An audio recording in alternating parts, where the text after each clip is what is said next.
tunashukuru Mungu kwa kutupa uwezo, kwa kutuamsha salama. Katika Zaburi ya 126 na mstari wa 4 wa 5, Biblia inasema mtapanda kwa machozi lakini mtavuna kwa furaha. Kila kitu ambacho unafanya, wakati mwingi unakuwa na uchungu kwa kitu kizuri, lakini baadaye Mungu akikusaidia utavuna kwa furaha. Hata saa hii kazi ambayo mnafanya, kulea watoto, ni kufanya kazi kwa uchungu, lakini baadaye Mungu akikusaidia utavuna kwa furaha. Na Biblia inasema chochote mtu apandacho ndicho atakacho vuna.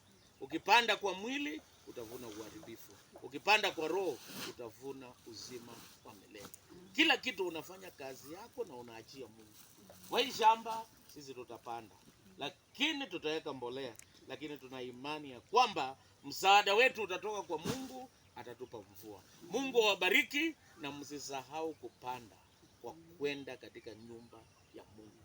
Kama uendi kanisa, jaribu. Kama hakuna pahali, kuja hapa Emmanuel na Sokol. Na Mungu awabariki. Nitaombea shamba na kuombea kila mtu. Kama uko na hitaji, panda kwa Mungu, utavuna kwa furaha. Na tuombe. Baba mwenyezi na mwenye rehema, penda kusikia maombi yetu.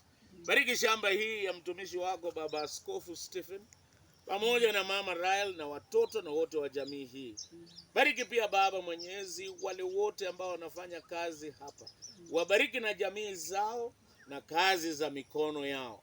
Baba mwema, tunapopanda shamba hili, tunaomba ubariki mbolea pamoja na mbegu. Bariki wale ambao watapanda na mazao ambayo itatokea hapa. Tuwabarikisha na kuweka wakfu shamba hii na kazi iliyo mbele yetu. Tuimalize kwa haraka na kwa wakati, utupe nguvu. Kwa jina la Mungu Baba, Mwana na Roho Mtakatifu. Amen.